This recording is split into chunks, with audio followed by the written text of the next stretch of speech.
Em nome do Pai, e do Filho, e do Espírito Santo. Amém. Vinde, Espírito Santo, enchei os corações dos vossos fiéis, e acendei neles o fogo do vosso amor. Enviai o vosso Espírito, e tudo será criado, e renovareis a face da terra. Oremos. Ó Deus, que instruístes os corações dos vossos fiéis, com a luz do Espírito Santo, fazei que apreciemos retamente todas as coisas, segundo o mesmo Espírito, e gozemos sempre da sua consolação. Por Cristo nosso Senhor. Amém. Maria, sede da sabedoria, rogai por nós. São José, rogai por nós. Em nome do Pai, do Filho e do Espírito Santo. Amém. Meu querido irmão, minha querida irmã, seja muito bem-vindo ao nosso canal. Nós estamos fazendo o nosso itinerário de meditação sobre o livro dos Provérbios, e nesta obra nós nos encontramos no prólogo, que corresponde aos 9 primeiros capítulos. Dentro do prólogo, nós nos encontramos na seção que fala a respeito da fidelidade ao Senhor. É o chamamento que é feito a cada um de nós para vivermos esta fidelidade ao Senhor. E hoje, de um modo especial, o versículo que vamos meditar nos convida a sermos fiéis a Deus também com o que temos. Diz assim, Provérbios capítulo 3, versículo 9. Honra ao Senhor com os teus bens e com as primícias de toda a tua produção. O que esta palavra quer dizer para nós, meus irmãos e minhas irmãs? Esta palavra tem um recado muito profundo para nós. Esta palavra quer dizer para nós que nós pertencemos a Deus e que tudo que nós possuímos também pertence a Deus. E essa deve ser a consciência que deve nortear a vida do fiel, a vida de quem se entregou a Deus. A frase honra ao Senhor sugere que a pessoa deve reconhecer a autoridade e a soberania de Deus em sua vida. Mas honra ao Senhor com o quê? Com os teus bens. Reconhecer, inclusive, a soberania de Deus, a autoridade de Deus, também naquilo que possui. E a outra frase, com as primícias de toda a tua produção, sugere que a pessoa deve oferecer a Deus primícias, ou seja, a primeira parte daquilo que produz. No fundo, o que este versículo quer dizer para nós é que nós precisamos reconhecer que tudo que temos vem de Deus. Há alguns dias, em uma das nossas meditações, inclusive eu citava um versículo da primeira carta de São Paulo aos Coríntios, o capítulo 4, versículo 7, onde São Paulo diz assim para nós: O que há de superior em ti?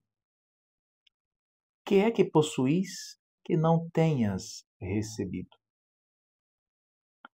E se o recebeste, por que te glorias como se não o tivesses recebido? Essa série de questionamento que Paulo faz, na verdade, se trata de perguntas que nós já sabemos da resposta. A resposta está contida na própria pergunta. Que é que possuís que não tenhas recebido? O que nós temos, o que nós possuímos, tudo é dádiva de Deus. Tudo nós recebemos de Deus. Portanto, meus amados irmãos e irmãs, a pergunta aqui é cabível. Quando Paulo diz, se o recebeste, por que te glorias como se não tivesses recebido? Por que, portanto, nos comportarmos como se tudo que nós possuímos fosse simplesmente obra consequência do nosso esforço, da nossa inteligência, da nossa sabedoria, da nossa criatividade, do nosso empenho? Por que nós nos comportarmos deste modo, como se tudo que temos fosse devido unicamente a nós? Por que nos comportarmos como pelagianos? Fabiano, o que quer dizer isso?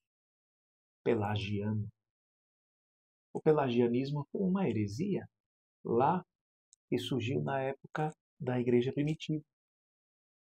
E uma das teses defendidas pelo pelagianismo, um dos princípios fundamentais do pelagianismo é que o homem consegue se salvar pela sua própria força, como fruto da sua liberdade, apenas pelo uso da sua liberdade. O homem não necessita da graça.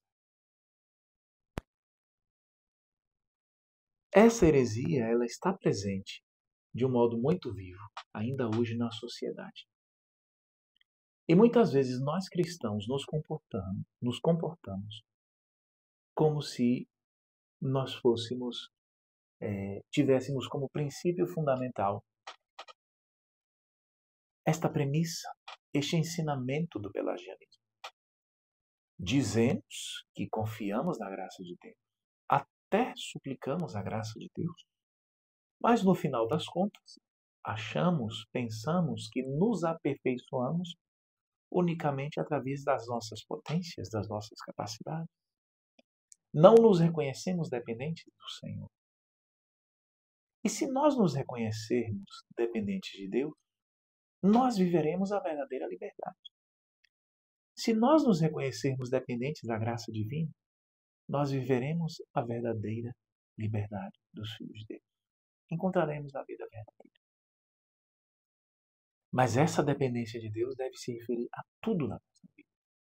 Tanto o que nós somos, mas também o que nós temos. E também no que diz respeito ao que nós podemos. Portanto, a nossa dependência de Deus, a nossa honra que devemos prestar a Deus, o reconhecimento da autoridade divina, o reconhecimento da sua divindade, inclusive a nossa adoração, tudo que nós prestamos a Deus deve ser com o que nós somos, com o que nós temos e com o que nós podemos ter. E com o que nós podemos ter. No campo do ser, do ter e do poder.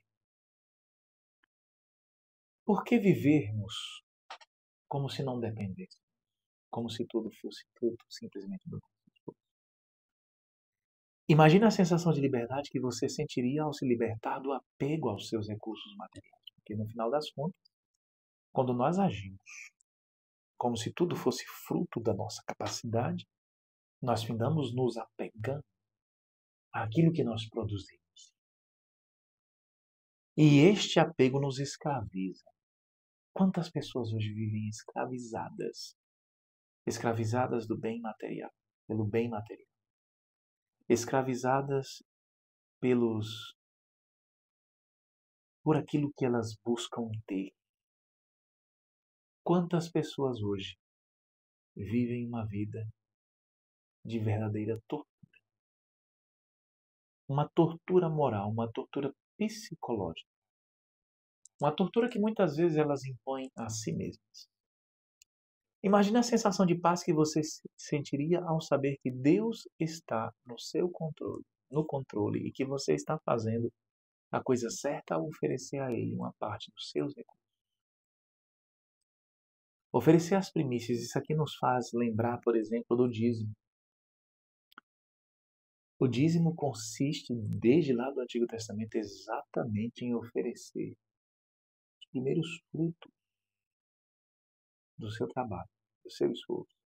Reconhecendo que tudo que você fez, você não fez só. Você fez guiado, orientado pelo Senhor. Por isso, hoje nós somos chamados a honrar o Senhor com os nossos bens e com as primícias de toda a nossa produção. Meus amados irmãos, isso se trata, portanto, de uma atitude do coração. Não simplesmente de uma atitude externa de honrar o Senhor com os nossos bens, inclusive com o intuito de as pessoas verem, honrar o Senhor com as primícias da nossa produção, mas uma atitude do coração. Saber reconhecer que tudo que temos vem de Deus e que Ele é dono de tudo. É sobre confiar em Deus e reconhecer a sua soberania em nossas vidas. Imagine como isso pode mudar a perspectiva da nossa vida. Nós vivemos demasiadamente preocupados com o que vamos comer, com o que vamos nos vestir, o que vamos beber. Nós vivemos demasiadamente preocupados com o que vão pensar de nós, como vão nos julgar, se eu me apresentar desse modo, se eu não demonstrar que possuo isso ou possuo aquilo, quantas vezes é infundida em nós a ideia de que nós precisamos disso ou daquilo? Nós nos tornamos dependentes das coisas e, no final das contas, nós não precisaríamos exatamente de tudo aquilo que nos é apresentado como necessário, como essencial. E quantas vezes nós movemos o mundo para poder adquirir. Em vez de se sentir ansioso ou estressado sobre o dinheiro ou os recursos, você pode se sentir mais tranquilo e confiante sabendo que Deus está no controle e que Ele proverá para as suas necessidades. Além disso, meus irmãos e irmãs, esta atitude pode ter um impacto profundo em nossas vidas. Pode nos ajudar a viver de forma mais simples e mais focada no que é realmente importante. Pode nos ajudar a desenvolver uma maior gratidão e apreço pelas coisas que temos e a não nos apegarmos excessivamente aos bens materiais. E o mais incrível de tudo, é que essa atitude também pode ter um impacto positivo em nossas relações com os outros, porque pode nos ajudar a ser mais generosos, a não sermos mesquinhos, a não nos apegarmos aos bens e a compartilhar nossos recursos com aqueles que precisam. Pode nos ajudar a ser mais compassivos e a entender as necessidades do outro. No final das contas, essa é uma atitude que muda a partir de dentro, que nos transforma, que nos faz mais generosos. Então, se talvez você esteja apegado aos seus bens, ao que você possui, por mais ínfimo que seja este bem, mas se você possui algum apego, o Senhor hoje convida você a se desapegar, a confiar no amor, a ter somente o Senhor como a única herança, o único bem necessário. O Senhor convida você hoje a ser generoso, a partilhar com o irmão, a colocar o que você tem à disposição do bem comum, do bem dos irmãos. E você verá que Deus providenciará para a sua vida e para o seu sustento. E você verá que à medida em que você for generoso de coração, você irá perceber que o Senhor está cuidando de você. Que o Senhor nos ajude e que nós possamos viver esta fidelidade ao Senhor. Louvado seja nosso Senhor Jesus Cristo, para sempre seja louvado. Fique na paz do Senhor.